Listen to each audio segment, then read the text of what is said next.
நாமத்திற்கு சோசரம். இன்று நாளும் தமிழ் சுவிசேஷ திருச்சபை சார்பாக திருமங்கலம் குருசேகரம் கிறிஸ்தவ இளைஞர் இயக்கம் சார்பாக உங்களுக்கு ஸ்தோத்திரத்தை தெரிவித்துக் கொள்கிறோம்.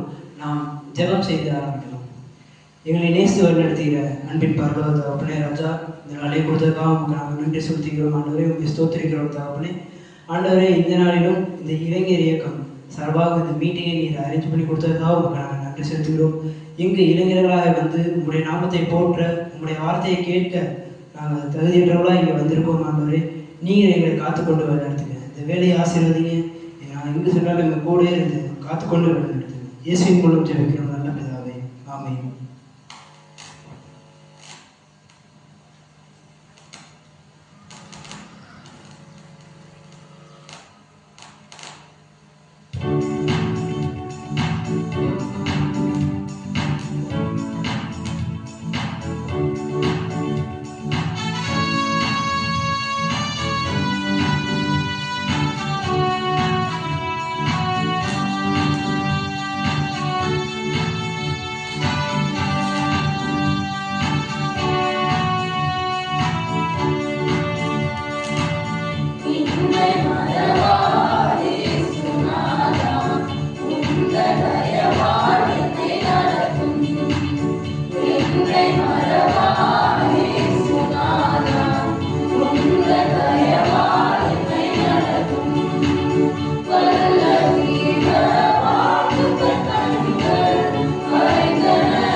இன்றைக்காக தெரிந்து கொள்ளப்பட்ட வேத பகுதி ஏசாயா 58 வசனங்கள் 6-7. அக்கிரமத்தின் கட்டுகளை அவிழ்க்கிறதும் நுகத்தடியின் பிணையல்களை நெகிழ்கிறதும் நெருக்கப்பட்டிருக்கிறவர்களை விடுதலையாக்கி விடுகிறதும் சகல நுகத்தடிகளையும் உடைத்து போடுகிறதும் பசியுள்ளவனுக்கு உன் ஆதாரத்தை பகிர்ந்து கொடுக்கிறதும் துரத்துண்ட சிறுமையானவர்களை வீட்டிலே சேர்த்து கொள்கிறதும் வஸ்திரம் இல்லாதவனை கண்டால் அவனுக்கு வஸ்திரம் கொடுக்கிறதும் உன் மாம்சமானவனுக்கு உன்னை குடிக்காமல் இருக்கிறதும் அல்லவோ எனக்கு உகந்த உபவாசம். ஆமென்.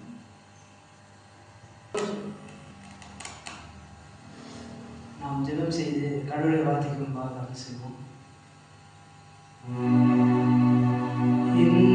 உம்மை அறியணுமே, இன்னும் கெட்டி சேரணுமே, இன்னும் உம்மை அறியணுமே, இன்னும் கெட்டி சேரணுமே. பிரசன்னம் பிரசன்னம் தேவ பிரசன்னம், பிரசன்னம் பிரசன்னம் தேவ பிரசன்னம். ஸ்தோத்திரிக்கிறோம் தகப்பனே ராஜா. அந்த வேலையை கொடுத்ததுக்காகவும் நாங்கள் நன்றி செலுத்துகிறோம் ஆண்டவரே. ஆண்டவரே, இந்த வேலையிலும் இந்த இளைஞர் இயக்கம் சார்பாக அந்த மீட்டியை நீர் ஆயத்தப்படுத்தி கொடுத்ததுக்காகவும் நாங்கள் நன்றி செலுத்துகிறோம். இப்பொழுதும் உங்களுடைய வார்த்தைக்கு முன்பாக நாங்கள் கடந்து செல்லப்படும் ஆண்டவரை அடியாரை மறைத்து நீர் எனக்கு முன்பாக வெளிப்படுமாறு ஜெபிக்கிறோம்.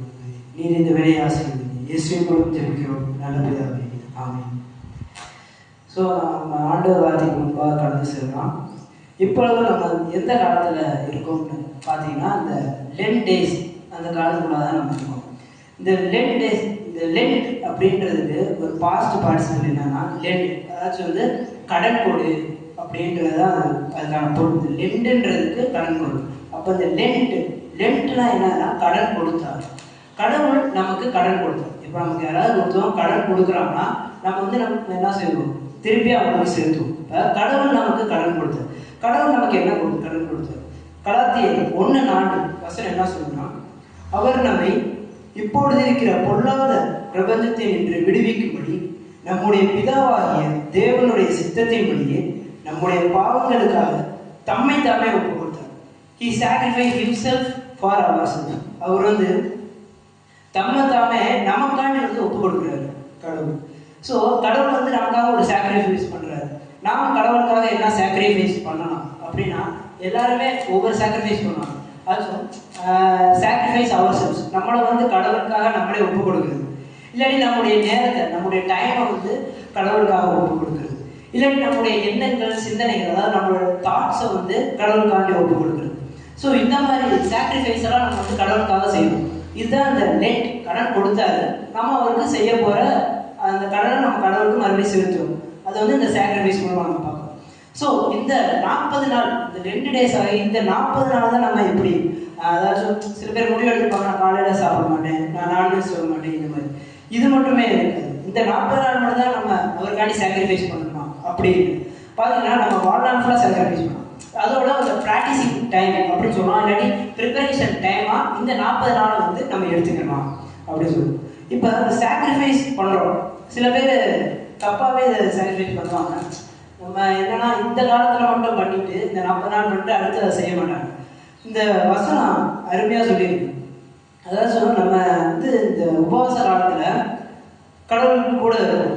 நம்ம மட்டுமே இருந்தால் பார்த்தாது, நம்மளை தேடி வர்றவர்களுக்கும் கடவுளை பற்றி நம்ம சொல்லணும். அப்படின்னா இந்த ஏசாயா 58ஆம் அதிகாரம் இந்த 8ஆம் வசனம் சொல்லி 7ஆவது வசனம் சொல்லுகிறது போல, பசியுள்ளவனுக்கு உன் ஆகாரத்தை பகிர்ந்து கொடுக்கிறதும், துறந்துண்ட சிறுமையானவர்களை வீட்டிலே சேர்த்து கொள்கிறதும், வஸ்திரம் இல்லாதவனை கண்டால் அவனுக்கு வஸ்திரம் கொடுக்கிறது. ஸோ இந்த மாதிரி விஷயங்களை நம்ம மற்றவங்களுக்கு உதவி செய்கிறது தான் அந்த 40 நாளுக்கான அர்த்தமே. நம்ம வந்து சும்மா சாதாரண உபவாசம் இருந்துட்டு நம்ம ஆண்டோட நான் சாக்ரிஃபைஸ் பண்ணிட்டேன் அப்படின்னு இல்லாமல் நாம் எப்படி மற்றவங்களுக்கு உதவி செய்யணும் அப்படின்றது ரொம்ப முக்கியம். ஆக்சுவலி நான் இந்த வசனத்தை தியானிக்கும் போது என்னன்னா, சாக்ரிஃபைஸ் பண்ணுறோம், ஓகே.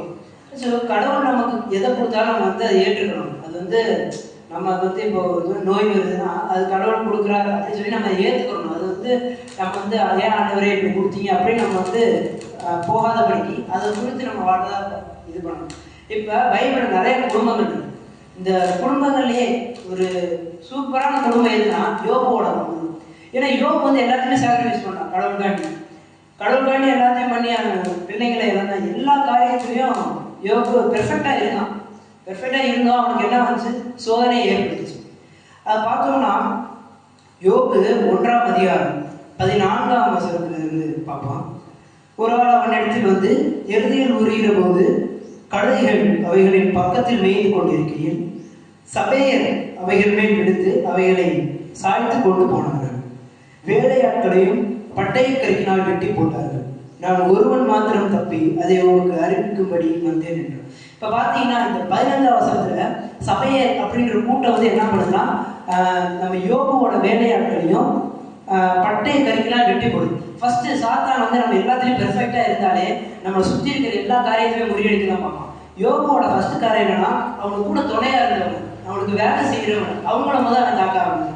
இப்போ வேலையாட்களை வந்து வெட்டி போடுறோம். அதாவது நம்ம கூட இருக்கிற நம்ம நண்பர்கள் யாராச்சும் இந்த மாதிரி நம்மளை விட்டு போகும்போது அவங்க எவ்வளோ கஷ்டமா இருக்கும் பார்த்தீங்கன்னா. இதை யோசிச்சுக்கிட்டே இருக்கான், அப்படியோ இப்படி இதாகிடுச்சு, என் வேலையாட்களே எனக்கு விட்டு போயிட்டாருன்னு ரொம்ப கஷ்டமா இருக்கும்.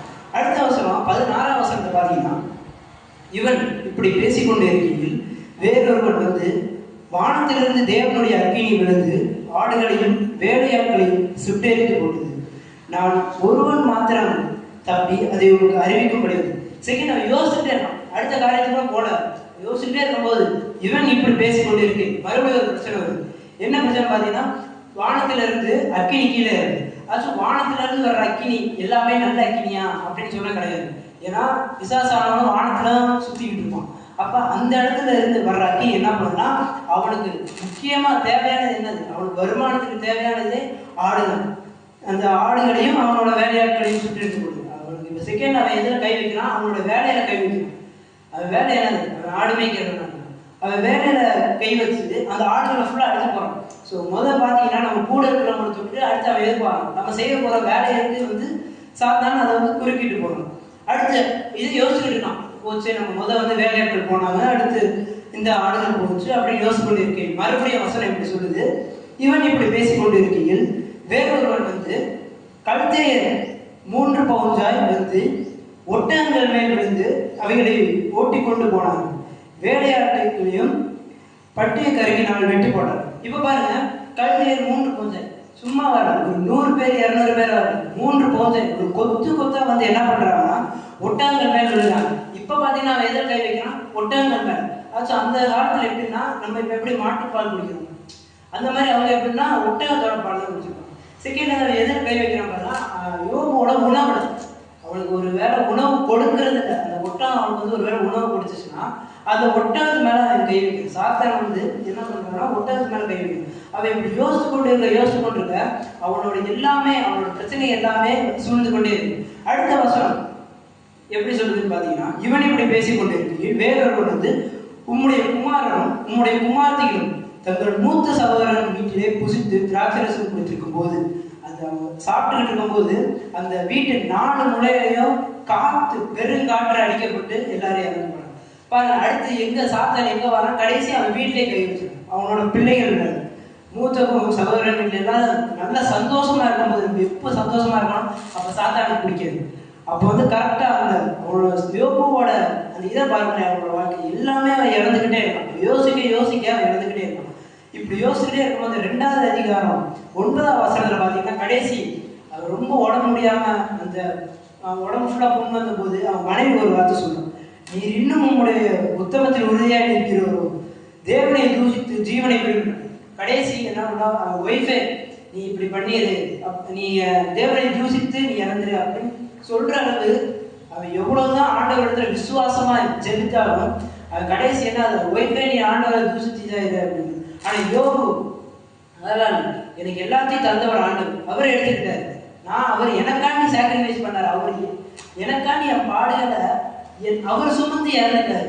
நான் அவருக்காண்டி ஒரு டைம் ஒரு சின்ன காரியத்துல நான் சாக்ரிஃபைஸ் பண்ண மாட்டேன் அப்படின்னு சொல்றாரு. அது என்னன்னா, நம்ம வாலிபர் இடத்துல ரொம்ப விசுவாசம் இருக்கு.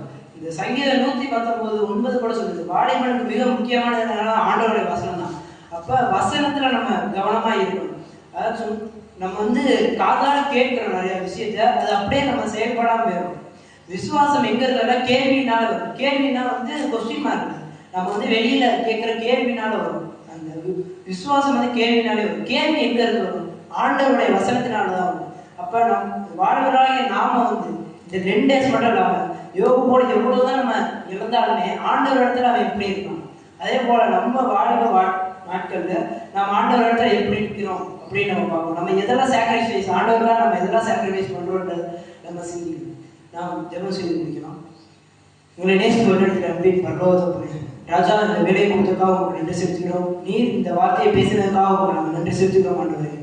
ஆண்டவரே, நீர் எங்களுக்காக உண்மையை சாக்ரிஃபைஸ் பண்ணி நீர் எங்களுக்காக எங்கள் பாடுகளை ஏற்று நீர் சிலுவை தொங்கினீர்.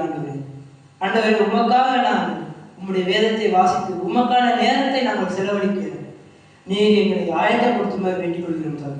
ராஜா, மீதியான இந்த வேலையும் மீதியான நாங்கள் வாழும் நாட்களை உமக்கென்று நாங்கள் செலவழிக்க காத்துக்கொண்டு வருகிறோம். நீ எங்களை நேசி வருகிறதுக்கு தேவைப்படுது ராஜா. ஸ்தோத்திரிக்கிற மாட்டது மீதியான வேலையை நீங்களே ஆசீர்வதித்து காத்துக்கொள்ளுங்க. இயேசுவின் மூலம் ஜெபிக்கிறோம் நல்ல பிதாவே. ஆமென்.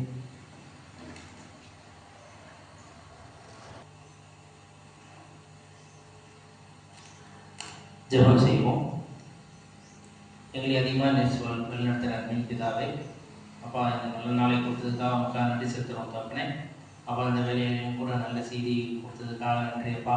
இந்த வேலையுடைய பாடலை இந்த யூத் மீட்டிங் மூலமாக அந்த நல்லபடியாக இந்த காரியத்தை செய்து கொடுத்ததுக்காக நன்றி செலுத்துகிறோம் தகப்பனே. அப்பா இங்கே உள்ள எங்கள் டிஎல்சி மெம்பர்ஸ் ஆசீர்வதிங்க, பாஸ்டர்களை ஆசீர்வதிங்க சப்பா. எல்லாத்தையும் கருத்தில் ஒப்புக் கொடுக்குறோம். இன்னும் எங்களை மென்மேலும் இந்த இளைஞர் இது பயணிகளை எங்களை இன்னும் ஆர்வம் உள்ளவர்களாக எங்களை பயன்படுத்த நாங்கள் ஜெபிக்கிறோம் தகப்பனே. அப்பா இந்த மீட்டிங் நல்லபடியாக முடிச்சு கொடுத்ததுக்காக அவங்க நன்றி செலுத்துகிறோம். மீதியான வேலை காத்துக்கொண்டு அவர்கள் இயேசுவின் மூலம் ஜெபிக்கிறோம் நல்ல பிதாவே. ஆமென்.